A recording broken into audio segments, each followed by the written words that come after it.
Olá pessoal, bem-vindos à nossa disciplina de sistemas de recomendação. Na aula de hoje a gente vai ver um pouco sobre avaliação em sistemas de recomendação. Essa é a nossa quarta aula e vamos começar. Bom, avaliação, pessoal, em sistemas de recomendação, como também em outras áreas, é importante porque ela vai te fornecer uma medida do quanto que aquele sistema ele está desempenhando de acordo com algum critério que você estabeleceu numa simulação, num cenário ali que tenta ser o mais próximo possível da realidade.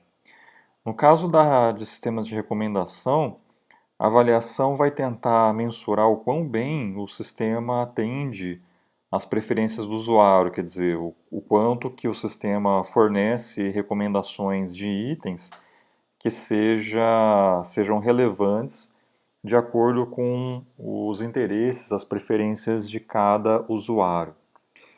Então, imagina que eu tenho um conjunto grande aqui de itens e eu tenho aqui um conjunto grande também de usuários. Eu não consigo fazer uma avaliação considerando todos os itens que existem no mundo ou de todos os usuários que existem no mundo, né? Então a gente seleciona um conjunto, né, de itens e de usuários. A gente usa esses conjuntos para fazer a avaliação e aí a gente vai fazer a medida em cima daquela intersecção. Bom, sem uma avaliação sistemática, tá? O que quer dizer sistemática? É que você vai seguir um determinado protocolo, podendo ser depois reproduzível. Sem fazer essa avaliação, não é possível determinar o quão bem um sistema está desempenhando e também comparar esse desempenho com outros sistemas de uma maneira mais objetiva. Então, se você tem um sistema A que está ativo lá no seu site, lá na tua empresa, e te fornecem um novo sistema B, e fala que aquele sistema B é novo, que ele é muito bom, e etc., é necessário você comparar os dois sistemas para poder verificar se vale a pena fazer aquela troca, aquela migração ou não. Então, e aí essa comparação é necessário você fazer ela de uma maneira que seja, como eu falei, sistemática, né? Que você consiga fazer essas comparações sem depender de outros fatores que não estão relacionados com o que você quer mensurar de fato. Então, você vai associar uma métrica que seja quantitativa aos resultados que foram produzidos por um sistema. Então, você vai, a partir daquele conjunto, né, de intersecção de preferências dos usuários e de itens, você vai ter um conjunto de métricas que vai fazer uma avaliação e vai te fornecer resultados ali que vão indicar um valor, uma porcentagem do quanto que o sistema é bom dado um critério, tá? Bom, a avaliação pode ser feita usando três paradigmas diferentes. A gente pode fazer uma avaliação direta com usuários, que a gente chama de estudos com o usuário. Podemos também fazer uma avaliação online e uma avaliação offline. No caso do estudos com usuários, a gente vai recrutar alguns usuários para interagir com o nosso sistema. Isso normalmente você desloca esse usuário até um laboratório, um ambiente controlado. Você vai pedir para esse usuário interagir com o sistema, e aí esses dados de interação e o próprio feedback do usuário vão ser coletados e analisados. Então é realmente você pegar uma pessoa, né, um conjunto X ali de usuários, colocar eles num ambiente que seja controlado, que você pode ter ali, por exemplo, câmeras filmando aqueles usuários, você pode ter observadores que vão estar anotando o comportamento dessas pessoas. E aí você vai coletar esses dados e vai depois fazer uma avaliação, vai coletar feedback, você pode pedir para o usuário pensar em voz alta, né, enquanto ele estiver interagindo com o sistema, tá? Como vantagem desse tipo de avaliação é que você pode avaliar diferentes aspectos do seu sistema sob a ótica daquela pessoa, daquele usuário. Então você pode medir tanto a acurácia da recomendação, como a interface gráfica, como a transparência do sistema, entre vários outros aspectos que podem ser relevantes sob a ótica do usuário. Mas, como desvantagens, pessoal, esse tipo de avaliação pode ter algumas. Você, você pode ter um enviesamento dos resultados, né, da opinião do usuário, porque o usuário, como ele sabe que está sendo observado, pode estar sendo filmado, ele pode, por exemplo, só dar avaliações positivas e não falar coisas que ele não gostou, por exemplo, tá? Então, o comportamento desse usuário pode ser diferente do comportamento que ele teria se ele estivesse usando o sistema sozinho lá na casa dele. Além disso, você vai estar usando poucos usuários, porque realmente fazer esse recrutamento acaba sendo um pouco trabalhoso, e ainda mais se você precisar, se o seu sistema ele for usado por diferentes perfis, né? Por exemplo, pessoas adultas, crianças, idosos, pessoas com deficiência física, tá? Então, por mais que você colete muitos usuários, você nunca vai ter uma representação fiel da população de indivíduos que normalmente iriam usar o teu sistema, tá? Bom, aí a gente tem os métodos online, é um outro tipo de estudo com usuário, só que aqui neste caso você vai ter uma quantidade maior de pessoas avaliando o teu sistema. Por conta disso, esses métodos online eles são mais fáceis de serem aplicados com sistemas que já são mais populares. Então, por exemplo, redes sociais, né, como Facebook, YouTube, etc., eles fazem essas avaliações online com usuários, até mesmo sem as próprias pessoas saberem que estão sendo avaliadas, tá? Um exemplo é o teste AB, né, que faz uma avaliação com esses usuários, fornecendo duas versões, né, do algoritmo de recomendação para subconjuntos de usuários. Então, uma parte dos usuários recebem os resultados da recomendação de um determinado algoritmo e uma outra parte recebe do outro algoritmo. E aí você depois compara a taxa de conversão, quer dizer, os cliques que esses usuários deram nas recomendações que foram geradas por ambos os algoritmos. E aí, teoricamente, quanto maior o número de cliques nas recomendações de um grupo, quer dizer que aquele algoritmo por trás performou melhor, né? Bom, geralmente esses usuários eles não sabem que estão avaliando o sistema, então o próprio site, né, o sistema, ele vai fornecer as recomendações sem avisar, né, que você vai estar avaliando aquele sistema, né? Então, quer dizer, aquele problema do enviesamento não acontece aqui nesses métodos online, porém você precisa de muitos usuários, como eu falei. E além disso, o sistema como um todo não é publicamente acessível. Então, isso acaba limitando a avaliação apenas por aquela entidade responsável por aquele site. Então, por exemplo, você não consegue obter os dados, os resultados de avaliação que foram feitos em algum momento lá pela Facebook ou pelo YouTube. Tá? Então, esses resultados acabam ficando apenas ali internos à empresa que está fazendo isso. Beleza? Bom, um teste A/B, então, como eu falei, né, consiste em você separar usuários em dois grupos, A e B. Cada grupo usa um algoritmo por um período de tempo.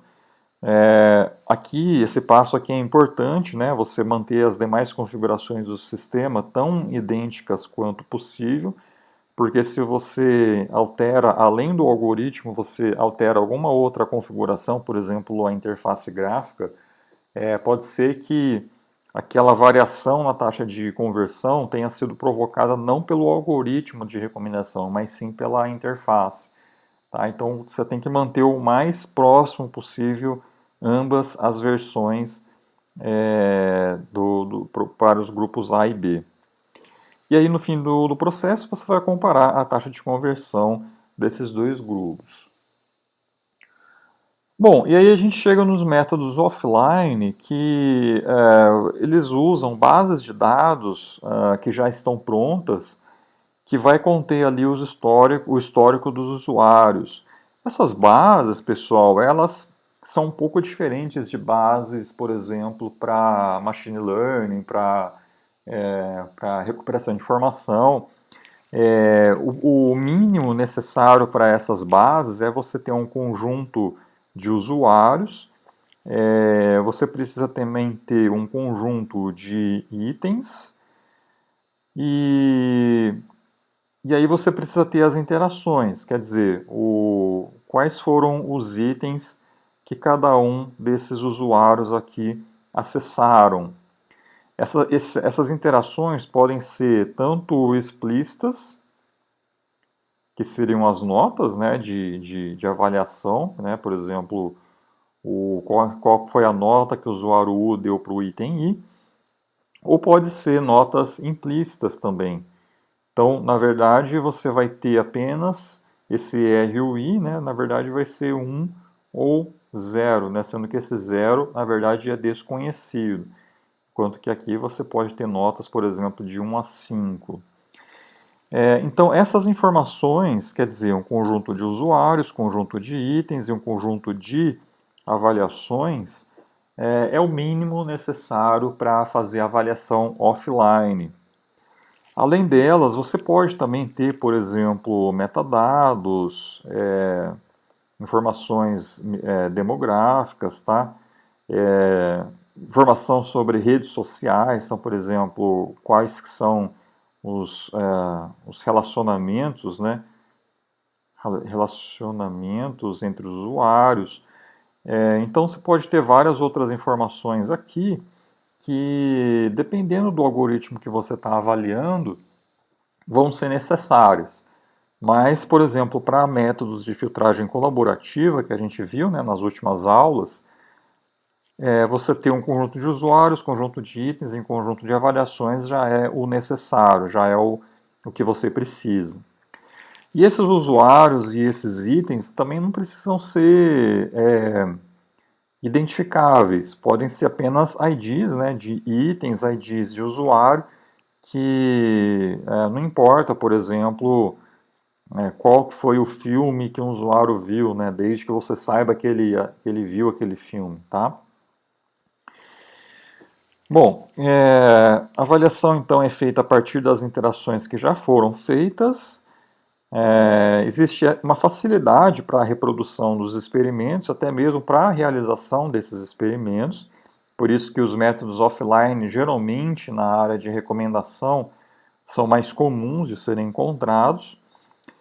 E aí você usa diferentes métricas para avaliar diferentes aspectos, apesar de que esses aspectos acabam tendo uma certa limitação.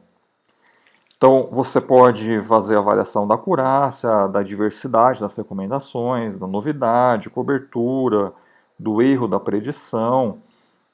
Então, existem várias métricas para esses diferentes aspectos, mas você não consegue avaliar todos os aspectos possíveis. Por exemplo, a interface gráfica, tempo de resposta da recomendação, a satisfação do usuário, tá? São todos aspectos que apenas com avaliação online ou até mesmo com estudo com o usuário é que você consegue coletar isso.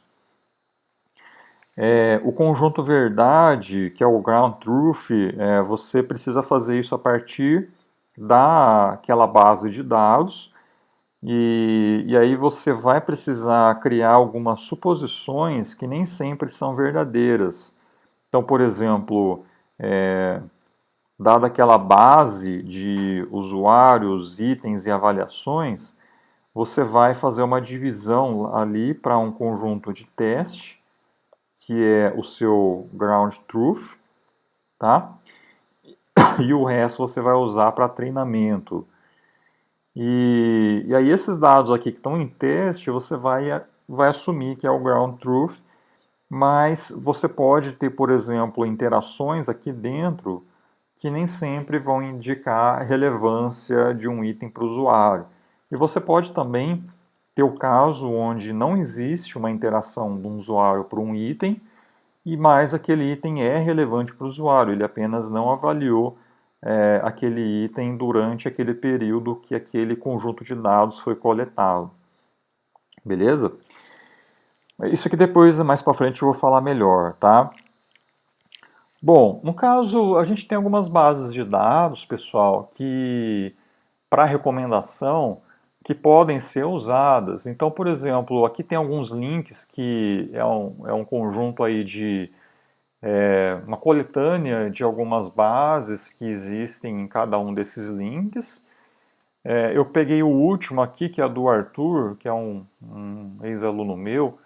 Ele criou aqui então esse GitHub com algumas bases de recomendação e algumas delas já estão até meio que processadas. Então você tem bases para recomendação de livros, de namoros, de e-commerce, de recomendação de músicas, de filmes, tá?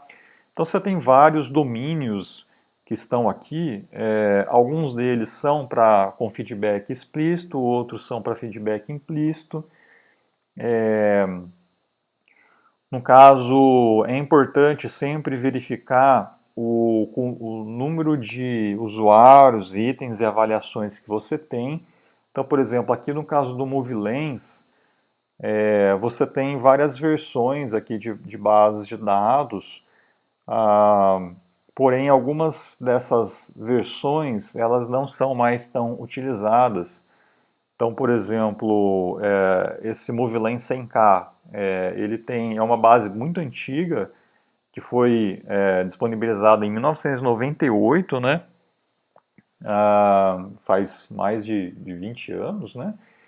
E no caso dessa base, ela é muito pequena, né? Então hoje em dia você já não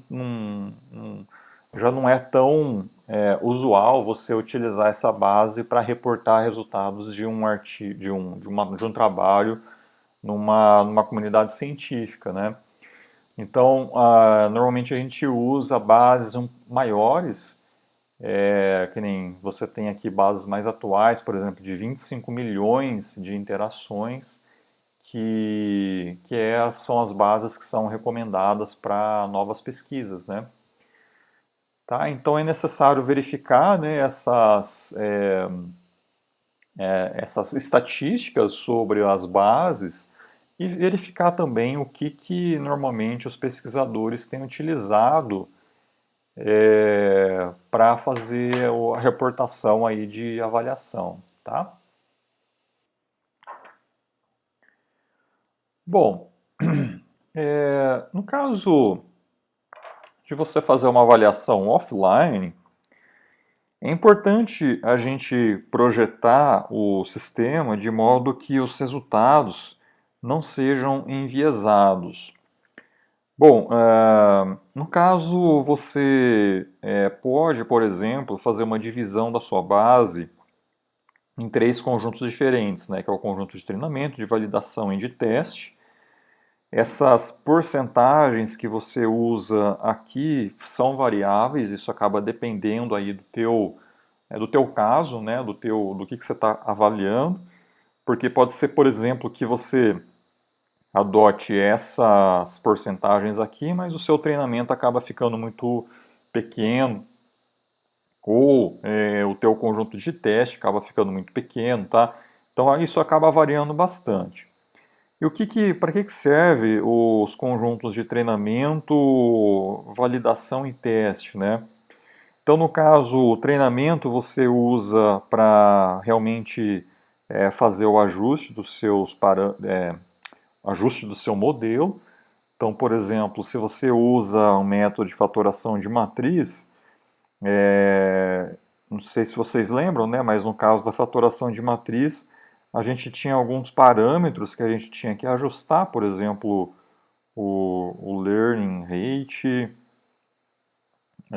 você tinha lá, por exemplo, a regularização, número de iterações e etc.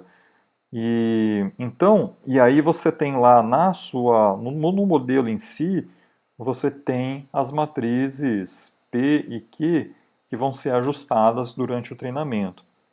Então, pessoal, para que serve o conjunto de treinamento? Serve para você ajustar os parâmetros que são treináveis, né, do teu modelo. E para que serve o conjunto de validação? O conjunto de validação serve para você configurar esses parâmetros que estão aqui, learning rate, regularização, interação, isso logicamente dependendo do teu modelo, né?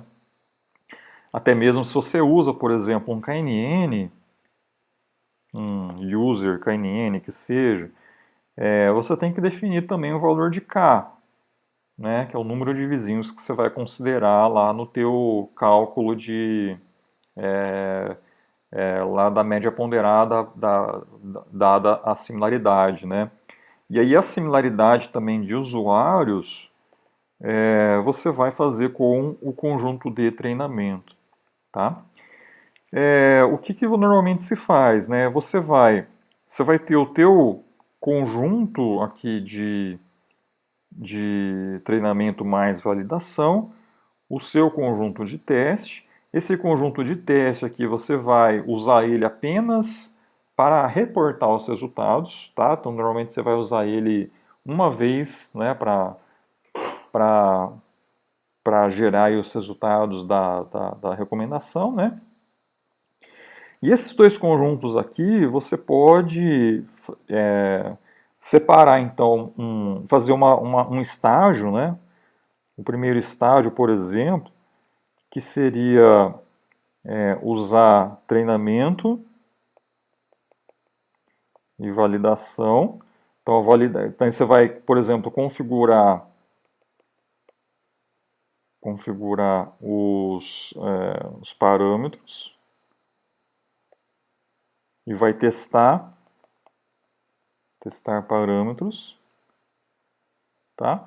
Isso aqui você vai fazer num processo iterativo, né?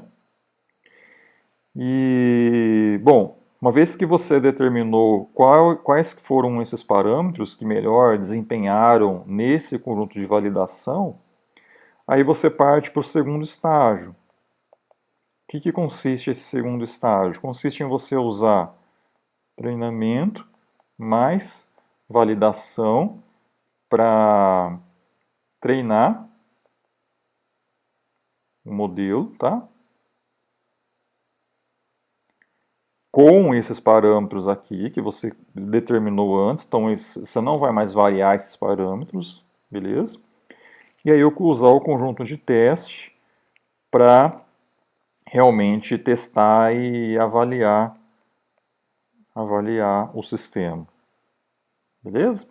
Então é mais ou menos o que eu pedi para vocês fazerem lá no trabalho individual, né? Então você vai pegar o seu conjunto de treinamento que veio lá do Kaggle, vai dividir esse conjunto em conjunto de treinamento e validação.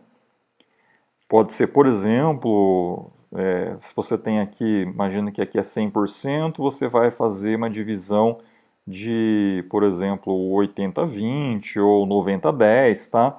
Aqui você que vai determinar.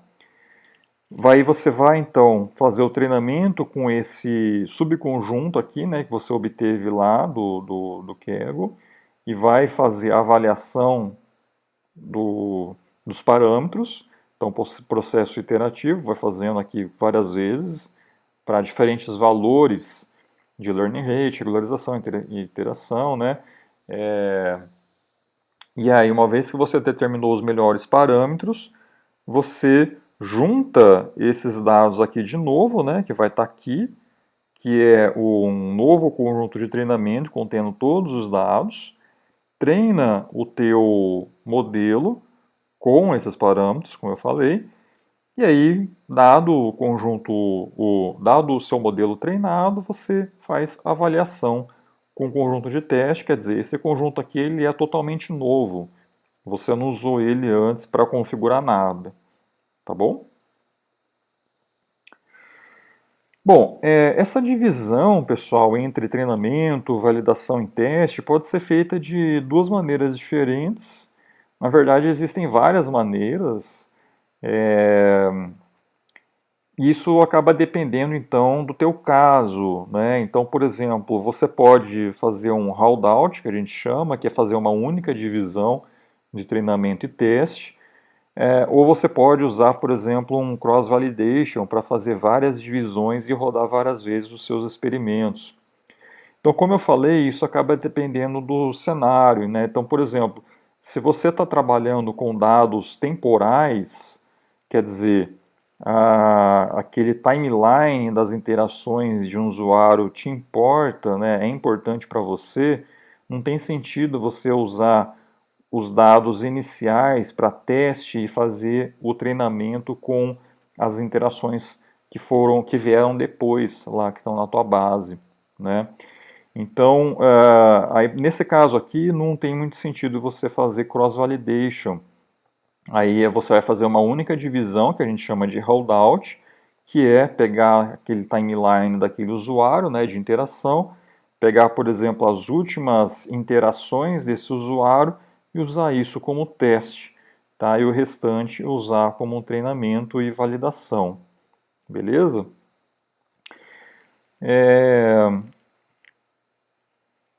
Então tá aqui, né, ó, a matriz de notas, você vai pegar lá o conjunto de treinamento e de teste. Aí o conjunto de treinamento você pode separar em treinamentos e validação, né? Bom, então como que funciona esse holdout, né? O holdout é uma fração da matriz, né, de avaliação é separada para teste e o restante usada para treinamento e validação. A avaliação é feita apenas com os dados de teste, né, que não pode ser usado para fazer os ajustes no modelo, como eu expliquei antes também. O cross-validation, pessoal, como eu mencionei para vocês, deixa eu passar aqui para a figurinha que é mais fácil de explicar. Você vai fazer o que a gente chama de folds. Você vai ter N folds na tua base.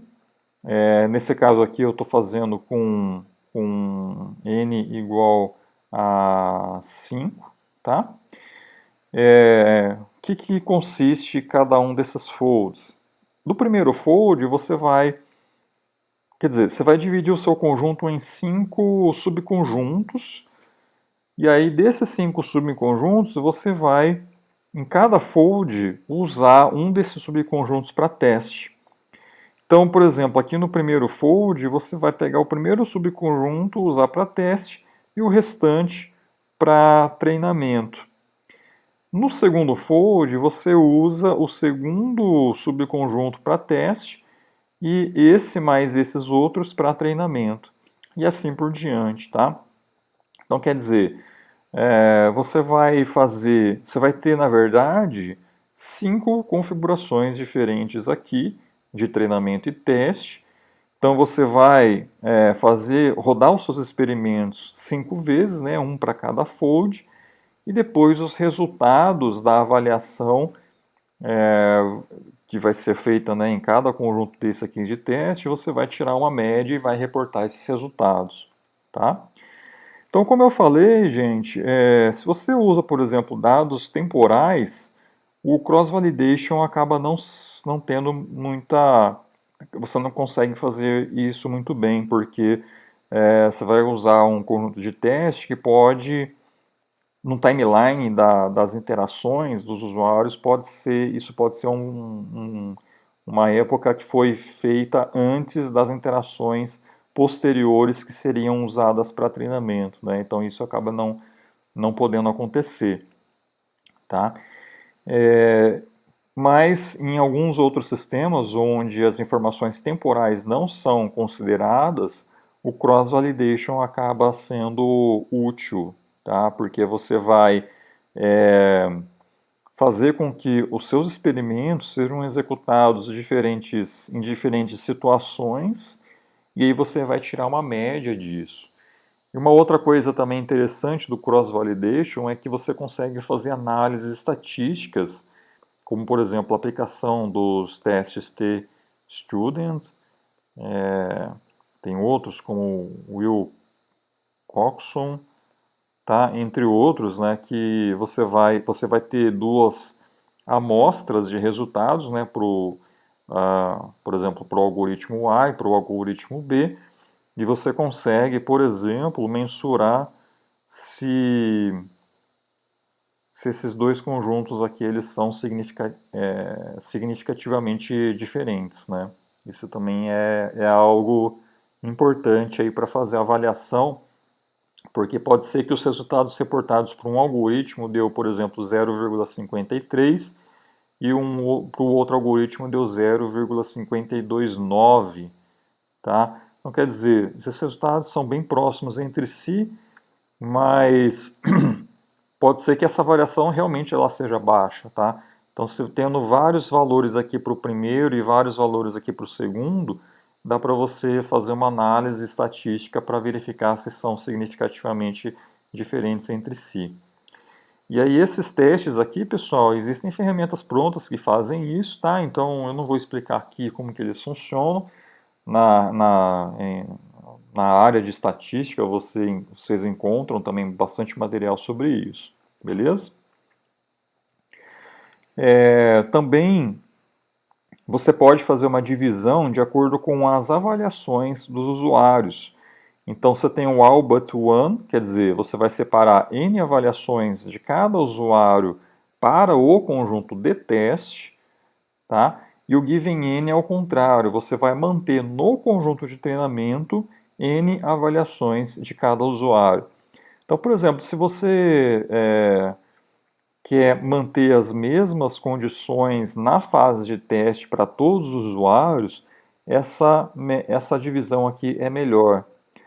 Agora, se você quer fazer uma avaliação sem depender de fatores como cold start de usuários, por exemplo, usuários que tenham poucas avaliações, outros usuários que tenham muitas avaliações, você não quer que isso seja levado em consideração na avaliação, aí você pode usar o given n, que é manter um número n de avaliações fixo para todos os usuários no treinamento. Então, o modelo, quer dizer, os perfis, né, desses usuários vão ser treinados sob as mesmas condições. Beleza? Bom, a gente tem então a acurácia, tá, da recomendação pode ser avaliada de duas formas diferentes.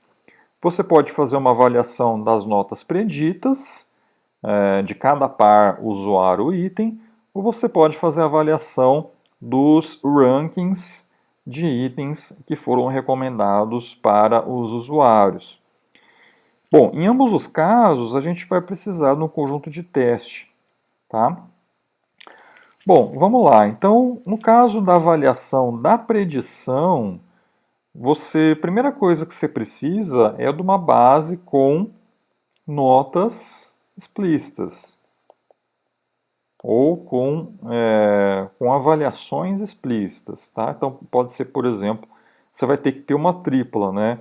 Que é o usuário, o item e a nota que esse usuário deu, sendo que essa nota aqui vai ser um valor ali numa escala, por exemplo, de 1 a 5.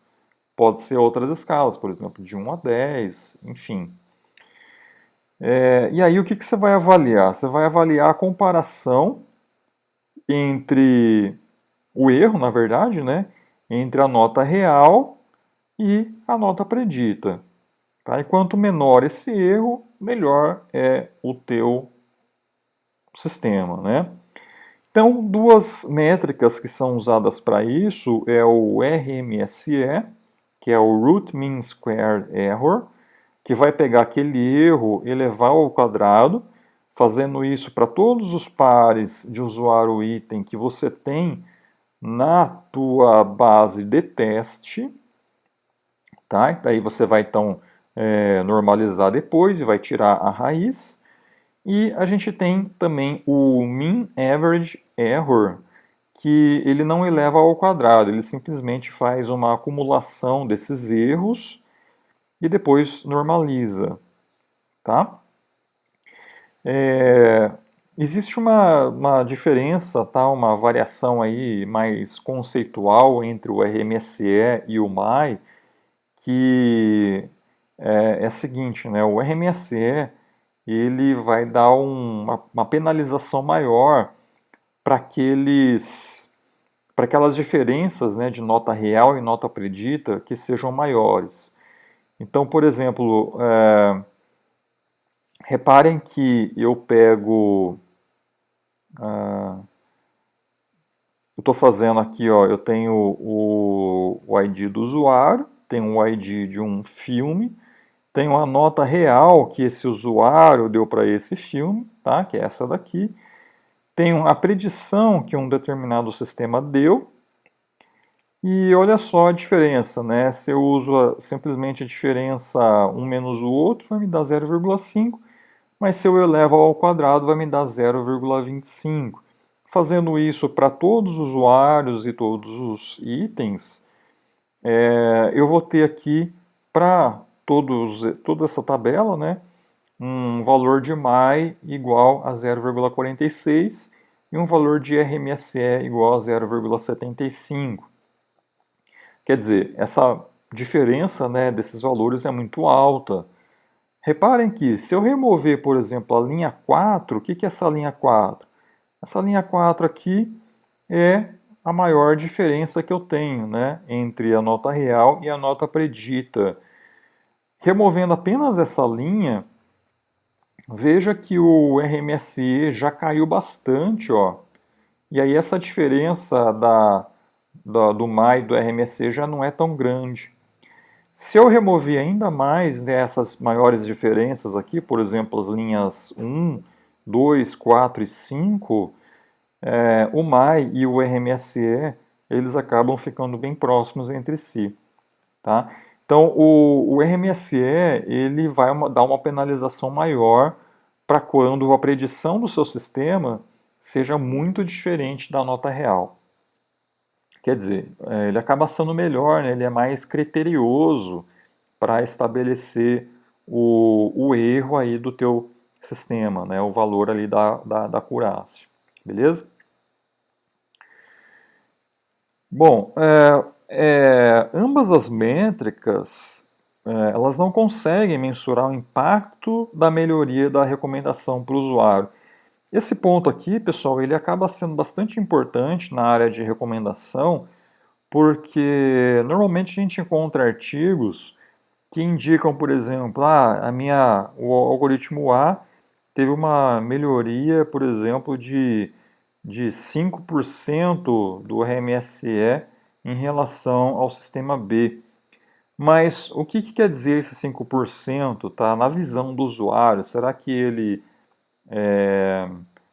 identificou essa melhoria? Será que para ele mudou alguma coisa na vida dele, né? Essa melhoria, tá?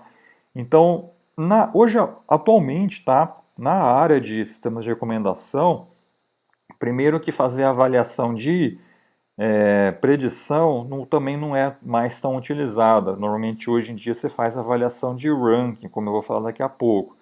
E, além disso, hoje em dia se faz mais avaliação mesmo com o usuário real, saber realmente o que ele achou do sistema, perguntar para ele, tá? Então, normalmente hoje você não quer dizer que a avaliação offline ela não vai ser mais utilizada, não, ela ainda é importante, ela ainda é utilizada, mas normalmente se faz uma mesclagem, né? Faz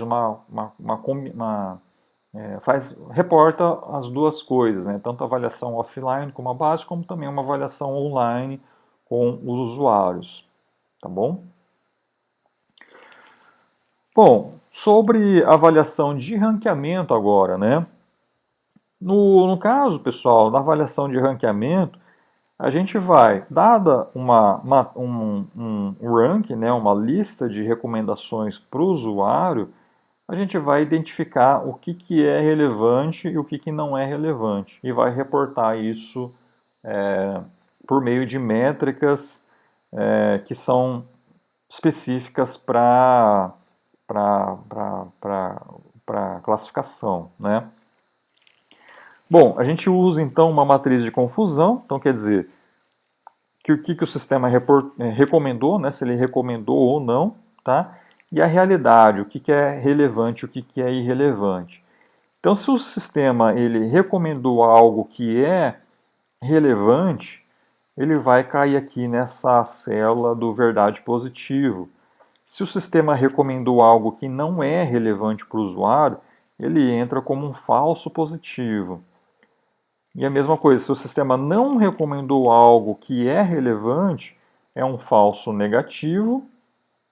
E se o sistema não recomendou algo que não é relevante, quer dizer, não deveria realmente recomendar, é um verdade negativo. Tá bom? Bom, a gente precisa de um conjunto verdade, que é o ground truth.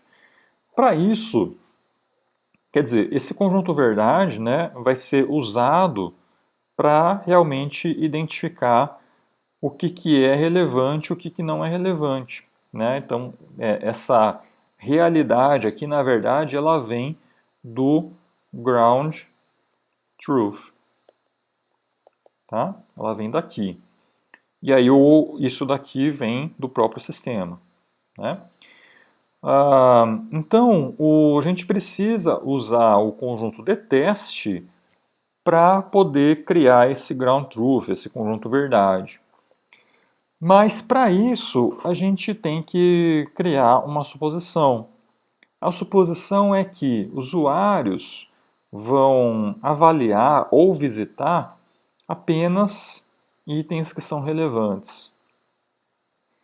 E isso, pessoal, acaba sendo complicado, porque supondo que aqui eu tenho meu conjunto de teste, tá? Ground truth, e isso daqui é a minha realidade, vamos supor. O que o usuário realmente gosta. Quer dizer, essa realidade aqui não quer dizer que o usuário tenha avaliado, tenha interagido com aquele item até então. Realmente o usuário gosta, né? Então, por exemplo, pode ser que no seu conjunto de teste, para aquele usuário, né, usuário A que está aqui, você tenha essas interações, o item 3, item 4, item 6, item 9 e item 10. Mas pode ser que, por algum motivo, esse usuário A tenha interagido com esse item 6. Só que esse item 6 ele não é relevante para o usuário. Pode ser, por exemplo, você está ali na página da Netflix ou do YouTube e você clica sem querer num determinado vídeo que não te interessa. Então o sistema ele vai colocar aquela interação como um ground truth, quer dizer, ele está achando que você gosta daquele vídeo. E o contrário também pode acontecer, quer dizer, o usuário ele pode gostar muito dos itens 1 e 8, apesar de ele ainda não ter assistido aquele filme ou interagido com aquele item. Tá? Mas se o sistema recomendasse para o usuário os itens 1 e 8, o usuário iria gostar. Mas como o usuário, durante a coleta daquelas interações, para criar o conjunto de dados, a base de dados, o usuário não interagiu com aqueles itens, o que vai acontecer? Se o sistema recomendar o item 1, como esse item 1 não está aqui no conjunto de teste, ele vai identificar esse item 1 como um item não relevante, como um falso positivo. Tá? Então, quer dizer, essa suposição aqui, apesar de ter esses problemas, ela é necessária, porque senão você não consegue criar esse conjunto de teste. Mas, de modo geral, pessoal, apesar dessa suposição, apesar desses problemas, você faz isso porque você vai avaliar de uma maneira comparativa diferentes sistemas. Então, apesar de existir esses problemas vão ocorrer ao longo de toda a execução, né, de todas as versões dos algoritmos que você vai estar comparando entre si. Beleza? Bom, mas independente disso, a gente tem algumas métricas para fazer essa avaliação. Então imagine que eu tenho um conjunto, coleção total de itens, né, que é essa daqui, e eu tenho aqueles itens que são relevantes para um determinado usuário, e eu tenho um conjunto de itens que são recomendados para o usuário, né? A intersecção, então, desses dois conjuntos, quer dizer, é isso daqui, né? Quer dizer, é o conjunto de itens que são relevantes e que foram recomendados para o usuário. Dado isso, pessoal, a gente pode definir as duas métricas principais, que é a revocação e a precisão. A revocação é a fração de itens que são relevantes, que foram recomendados. Então, é a fração entre o conjunto de documentos que são relevantes e foram recomendados, dividido pelo total de itens que são relevantes. Beleza? A precisão, ela é essa intersecção que está aqui, dividido pelo conjunto resposta, pelo conjunto de itens que foram recomendados. Tá? Então existe aí uma diferença, né? A revocação é a fração de itens relevantes que foram recomendados e a precisão é a fração de itens recomendados que são relevantes, né? A revocação e a precisão, pessoal, elas são métricas que combinam entre si. Então você pode ter, por exemplo, normalmente elas são usadas em conjunto, tá? Normalmente, tá? Mas se você pode ter, por exemplo, uma altíssima precisão e uma baixíssima revocação. Então pode ser, por exemplo, o caso de você ter um sistema que recomenda, que retorna todos os itens da coleção. Então a revocação vai ser muito baixa e a precisão vai ser 100%. Tá? Então você pode usar, por exemplo, a métrica F1. A F1 ela consiste em você fazer como se fosse uma média harmônica entre os valores de precisão e revocação. É essa fórmula que está aqui. Tá? Então, você pode ter um sistema com baixa revocação e alta precisão e um sistema com alta revocação e baixa precisão. Então, a métrica F1 ela serve exatamente para poder fazer esse balanceamento entre as duas métricas. Beleza? Mas isso aqui, pessoal, de modo geral, tá? Isso aqui é normalmente para sistemas de recuperação de informação, né? Ou então sistemas de classificação mesmo sei lá, classificação de imagens, né? Aí você aplica essas métricas de precisão em revocação. Na área de recomendação, a gente vai aplicar métricas que tentam analisar os resultados sob a ótica do usuário. Então, quer dizer, o que mais importa para o usuário é a quantidade de itens relevantes no topo do ranking. Então, se você tem, por exemplo, um sistema que fornece um ranking de, por exemplo, 1000 itens, na verdade o usuário não vai olhar todos esses itens nesse ranking, ele vai olhar apenas os N primeiros itens. Então, é exatamente isso que essas métricas de precisão em N, que está aqui, faz. Ela vai avaliar, então, vai medir a precisão quando N itens foram avaliados. Tá? Então, quer dizer, vai fazer a avaliação apenas nesses primeiros itens aqui do topo do ranking.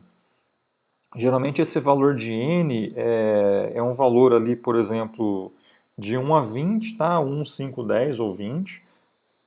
Então, quer dizer, esse valor aí ele acaba sendo também variado, tá? Um exemplo, né? Então imagina que eu tenho precisão em 5 desse ranking que está aqui, né? Que é composto então por 15 documentos, por 15 itens. Se eu quero calcular a precisão em 5, eu vou avaliar apenas os 5 primeiros itens aqui do topo desse ranking. Desses 5, eu tenho 2 relevantes e 5 retornados. Tá? Então, quer dizer, 2 dividido por 5 vai te dar 0,4, que é 40% de precisão. Precisão em 10, você vai avaliar agora os 10 primeiros. Então, você vai ter 4 de 10, vai te dar também 40%. Tá?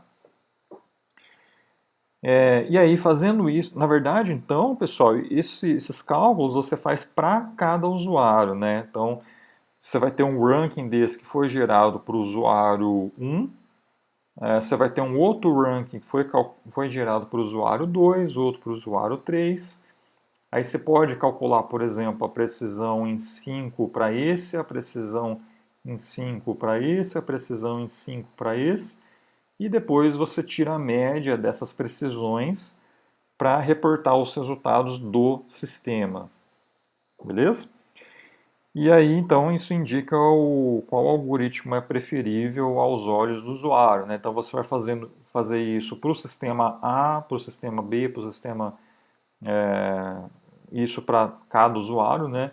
E aí você consegue depois comparar esses sistemas usando aquela métrica. Uma outra métrica que também é bastante conhecida é o Average Precision. O Average Precision, ela enfatiza aqueles itens relevantes que foram retornados no topo do ranking. Então, na verdade, olha só, eu tenho aqui, por exemplo, um determinado ranking de 5 itens, e os itens 2, 3 e 4 são relevantes. Então, o que eu vou fazer? Eu vou calcular a precisão para esse cara, que é essa daqui, ó, quer dizer, um item relevante até o momento, né, de 2 retornados, tá? Aí, para esse segundo aqui, eu vou calcular a precisão também, que é esse cara aqui, quer dizer, 2 relevantes, que é esse, e de 3 retornados, que são esses 3. E para esse aqui a precisão seria essa, que é 3 relevantes de 4 retornados. E aí aqui você vai dividir pelo número de itens que são relevantes. Fazendo esse cálculo vai te dar, por exemplo, 0,63. Para esse outro é a mesma coisa, né? Ó, então aqui eu tenho um relevante de 1 retornado, tá? Então 1 por 1. Aqui eu tenho 2 de 4 e aqui eu tenho 3 de 5. Tá? Então daí fazendo o cálculo vai te dar 0,7. Bom, no caso, pessoal, essa métrica Average Precision, ela considera a posição dos itens relevantes no rank. Então, quanto mais no topo do teu ranking você tiver itens relevantes, maior vai ser o seu average precision. Repare então que no caso desse rank aqui você tinha 3 relevantes, deu um resultado 0,63. Nesse ranking você também tinha 3 relevantes, só que ele deu um average precision maior. Por quê? Porque ele considerou esse cara aqui, deu uma maior importância, né, para esse item aí que estava no topo e é relevante. Beleza? Bom, e aí o map, tá, que é o Mean Average Precision, você vai fazer a média de todos esses valores aqui para todos os usuários. Então você vai somar todos os Average Precision para todos os usuários e esse cara é o seu map. Beleza? O map é bastante comum, tá? Se usa normalmente o map para fazer avaliação de ranking nos sistemas atuais, nos artigos, né, atuais, tá? Exatamente porque ele considera a posição do item no ranking. E aí você pode também fazer o map de N, né? Um map de N quer dizer, foi o que a gente fez aqui. Eita. Aqui para 5, né? Então no caso aqui, estou considerando os 5 primeiros itens do ranking, né? Do topo do ranking, tá? Beleza. Aí, pessoal, existe então um certo dilema, né, com a avaliação de rankings em sistemas de recomendação. Então, eu fiz aqui essa tabelinha que ela é uma comparação entre fazer uma avaliação offline, usando bases de dados, e fazer uma avaliação online por meio de teste AB ou então um estudo com o usuário. Vamos lá, ó. Na primeira linha, eu tenho como objeto de avaliação as notas que vieram lá da base de dados e as próprias transações, que é exatamente, então, aquela tripla, né? Usuário, item e a nota. Ou simplesmente usuário, item e ou zero, né? Ou zero, quer dizer, se acessou ou não, né? Enquanto que na avaliação online, você também tem notas que o usuário pode dar na hora que ele está avaliando o sistema, e você também tem o feedback, quer dizer, o que o usuário está achando, pode ser, por exemplo, questionário, pode ser, por exemplo, falar para o usuário pensar em voz alta, né? Que é o Think Aloud. Entre vários outros protocolos que podem ser usados para fazer essa avaliação online. Pode ser a taxa de cliques, né? Taxa de conversão, entre várias outras, né? Bom, na segunda linha, o que eu tenho? Eu tenho também os dados, né? Que dados são usados para fazer essa avaliação? Na avaliação offline, eu tenho o histórico de interações.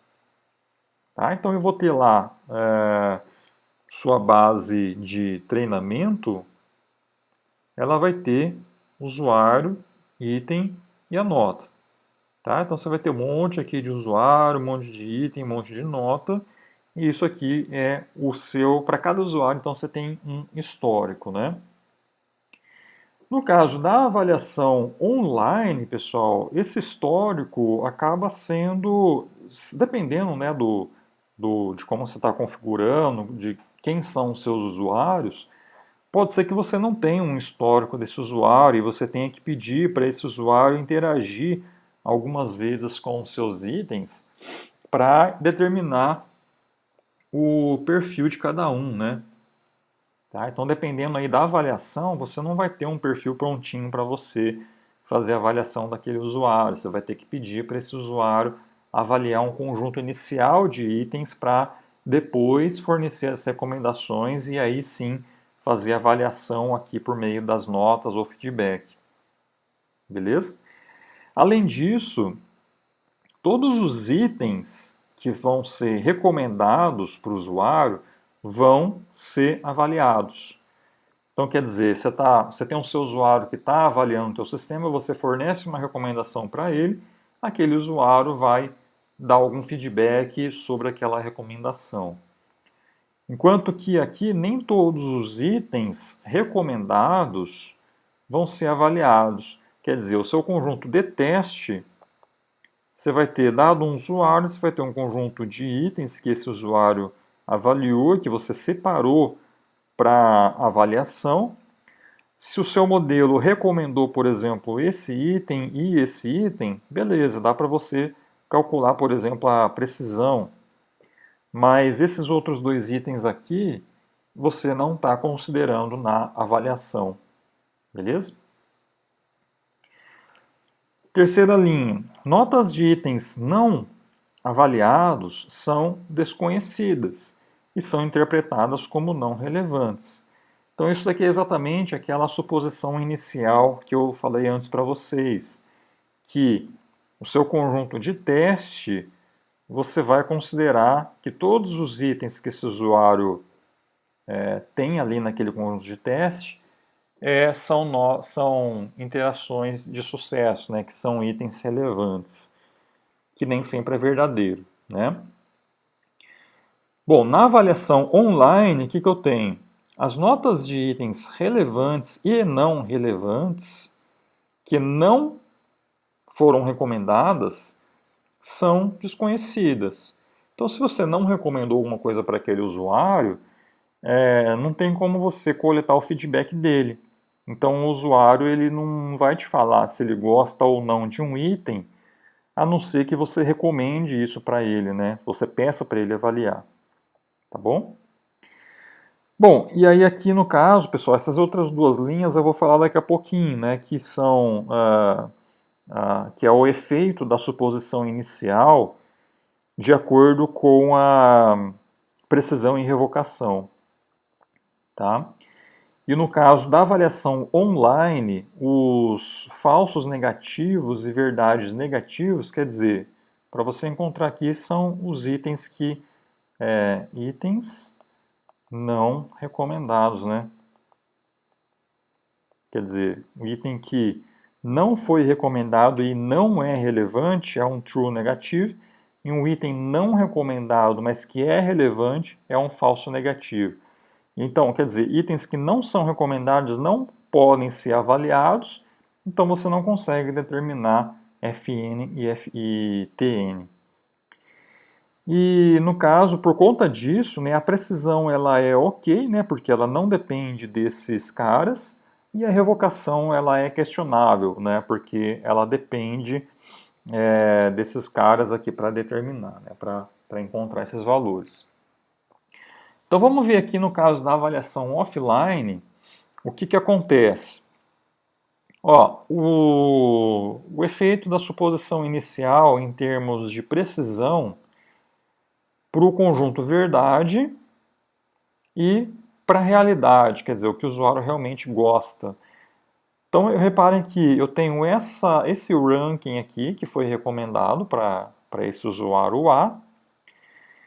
E o que eu vou ter, né? Se eu calculo a precisão dessa lista de recomendação usando o conjunto verdade, o que eu tenho? Eu vou ter os itens 4, eu vou ter aqui o item 4, que está aqui, o item 9, que está aqui, como relevantes, né? Então, por isso que a precisão aqui deu numerador 2, de 5 retornados, né? Que é esses 2 mais 3 aqui. Beleza? Deu o valor 0,4. Se eu comparasse, por exemplo, essa lista de recomendação com a realidade, quer dizer, o que o usuário realmente gosta, eu teria que o item 1 ele é relevante e foi retornado, o item 4, o item 9 e só. Né? Então eu teria 3 relevantes e retornados por 5, e aí me daria 0,6. Tá? Então, reparem que essa variação de precisão ela acaba sendo alterada, mas, novamente, né, pessoal, fazer essa comparação aqui entre recomendação e realidade, você não consegue fazer numa avaliação offline. Tá? Por quê? Porque você não tem esses itens aqui no conjunto verdade. Beleza? Bom, o contrário também acontece, né? Quer dizer, você pode ter uma variação para mais da precisão no conjunto verdade do que na realidade. Então reparem que eu tenho como recomendação relevante os itens 3, o item 6, ó, repare que o item 6 ele não é relevante para o usuário, porém ele está no conjunto verdade desse usuário. O item 9 e o item 10. Então quer dizer 4 de 5 me dá 0,8. Na realidade, o que eu tenho? Eu tenho o item 3, que é relevante e retornado, o item 9 está aqui e o item 10 que está aqui. Então eu tenho 3 de 5, me dá 0,6. Tá? Então por isso que a precisão, e isso acaba acontecendo também com revocação e outras métricas, acaba variando entre realidade e conjunto verdade.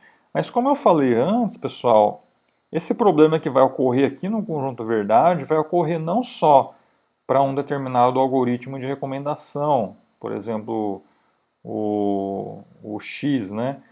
Mas vai acontecer também para o X, para o Y, para o Z e assim por diante. E como você quer comparar esses sistemas entre si, você acaba supondo que isso daqui está correto e acaba usando isso ao longo da tua avaliação. Beleza?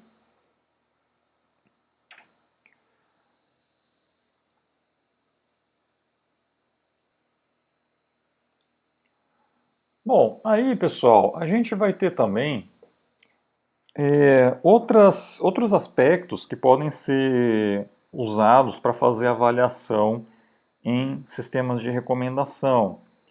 E isso por meio de avaliação offline, online ou estudo com o usuário, né? Então você tem, por exemplo, os aspectos cobertura, confiança, novidade, serendipidade, diversidade, robustez e escalabilidade, estabilidade e a escalabilidade, né? Vamos ver um pouquinho de cada um, né? Então o que é a cobertura? Cobertura, pessoal, é a fração de usuários para os quais pelo menos N predições podem ser calculadas. Então imagina que você tem aqui o teu conjunto de todos os usuários, você vai encontrar aqueles usuários que podem ser geradas pelo menos N recomendações para eles. Tá? O número, pelo menos, né, N recomendações para esses caras. Então é a fração desses elementos dividido pelo total de usuários. E o que acontece? Na verdade, pessoal, você pode ter usuários que estejam sofrendo de cold start, usuários que você não consegue, por exemplo, coletar o perfil dele, tá? Então você não vai conseguir gerar as N recomendações, então quer dizer, a sua cobertura ela vai cair, né? E aí, para você poder melhorar a cobertura, tem essa pergunta aqui embaixo, né, que qual estratégia poderia ser usada para resolver isso? Nesse momento eu pararia, né, a aula para perguntar para vocês, né, então vocês podem pausar o vídeo aí para pensar. A resposta para isso, então, seria usar métodos que não são personalizáveis, né? Não personalizados, como por exemplo por popularidade, né, os itens mais bem avaliados, tá? Então você usaria métodos não personalizados para recomendar para esses outros usuários aqui que você não consegue obter o perfil deles. Isso acontece também para cobertura em relação a itens, né, que é a fração de itens cujas avaliações de pelo menos N usuários podem ser preditas, tá? Então também acontece aí também na dimensão de itens. Bom, é necessário, pessoal, a gente usar essa métrica de cobertura junto com uma acurácia, por quê? Porque você poderia pegar um sistema aí leigo que iria gerar recomendações aleatórias para todos os usuários, e isso faria com que a sua cobertura ela entraria em 100%, tá? Então é necessário você sempre reportar a cobertura do sistema junto com acurácia ou precisão, por exemplo, né? A confiança. Confiança indica a convicção do sistema, né, ou do usuário nas recomendações que foram geradas. Para isso, quer dizer, o quanto que o sistema é confiável, né, o quanto que o usuário confia naquelas recomendações que foram geradas. Então, pode ser obtida por meio de explicações, relações de confiança, intervalos de confiança, tá? Então, se você fornece uma recomendação junto com uma transparência daquelas recomendações, o porquê que aquelas recomendações foram geradas, você consegue cativar mais a confiança do usuário para o teu sistema. Você pode melhorar a confiança em detrimento a outras medidas, por exemplo, novidade ou surpresa. Quer dizer que se você pode, por exemplo, só recomendar itens que você sabe que são bem aceitos pelo usuário. Então o usuário ele sabe que vai ser recomendado para ele apenas itens que ele já conhece, e então o usuário ele pode ficar mais confiável com o sistema, quer dizer, ele sabe que o sistema sabe que ele gosta de tal coisa, né? Mas a novidade, surpresa, vai cair, né? Porque você nunca vai recomendar coisas novas para o usuário. Bom, uma maneira bem simples de medir a confiança é usando experimentos online, tá? Então você realmente pedir para o usuário falar o que ele achou daquela recomendação, e aí você vai coletar esse feedback, né? Saber se o usuário ficar meio com o pé atrás naquela recomendação, você pode agregar isso na tua confiança, né? Na métrica de confiança. A novidade. Novidade é a capacidade do sistema em recomendar itens que são desconhecidos, porém que são relevantes. Então, você tem um sistema que vai te recomendar, por exemplo, um novo filme que você não conhecia antes, quer dizer, é uma recomendação nova, né? Você está agregando novidade aí na recomendação. Recomendar itens desconhecidos aumenta a utilidade do sistema e vai melhorar a taxa de conversão. Quer dizer, você vai fazer com que o usuário utilize mais o sistema. O sistema vai ser mais útil para o usuário, porque é exatamente isso, para isso que servem as recomendações, né? Você aumentar essa descoberta de conhecimento aí dos usuários. As métricas offline precisam da informação temporal das avaliações para fazer esse tipo de análise de novidade. Então, quer dizer, você precisa do timeline das interações dos usuários, e aí a partir daquele momento, se você recomenda algo novo para o usuário, por exemplo, um item, esse item você vai precisar verificar aqui com as outras recomendações se é relevante ou não, e depois comparar com esse histórico aqui desse usuário para saber se é um item novo ou não, dado aquele histórico, dado aquele perfil do usuário, tá bom? É possível também medir a novidade por meio de experimentos online, né? Então também é a mesma coisa. Aí a gente tem a serendipidade. A serendipidade, pessoal, é parecida com a novidade, só que ela é mais rigorosa. Quer dizer, você vai agregar nas recomendações um outro fator que é a surpresa. tá? Então, quer dizer, além de novo, quer dizer, além de ser algo que o usuário não conhecia antes, o item recomendado também ele não era esperado. Quer dizer, o usuário ficou surpreso com aquela recomendação e é uma recomendação bem-vinda. E quer dizer, você tá agregando aí na serendipidade. Um exemplo para ficar mais claro, essa diferença entre novidade e serendipidade é esses dois aqui. Então, supondo que um usuário gosta de comida japonesa e o sistema recomenda um novo restaurante japonês que saiu aí, surgiu na cidade. Então, existe novidade, quer dizer, o usuário não conhecia aquele novo restaurante japonês, mas aquela recomendação ela é óbvia, né? O usuário sabe que o sistema sabe que ele gosta de comida japonesa. Bom, um outro exemplo é, o usuário gosta de comida japonesa, mas o sistema vai além, né? Ele recomenda agora um restaurante de comida chinesa. Então, existe novidade, quer dizer, o usuário não conhecia aquele restaurante de comida chinesa, e além disso, a recomendação ela não é óbvia, né? Então, quer dizer, o sistema teve a capacidade de identificar um outro item que tem uma certa relação com aqueles que o usuário gosta, mas que o usuário não conhecia, não sabia que existia essa relação. Tudo bem? Diversidade, ela mede o quanto os itens pertencentes a uma mesma lista, né, a um ranking, são diferentes entre si. Então, dado um ranking aqui de itens para o usuário, você vai medir o quanto que esses itens são diversos entre si. E para isso você usa, por exemplo, os metadados desses itens.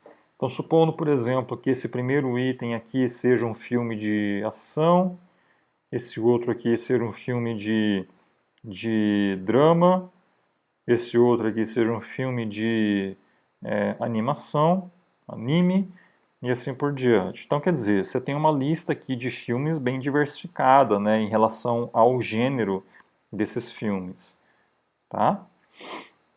Ao passo que se você recomendar apenas filmes de ação, você não vai ter diversidade nas listas. Se o usuário não gosta de um item que foi recomendado, pode ser que ele goste de um outro dessa mesma lista. Por quê? Porque você tem diversidade.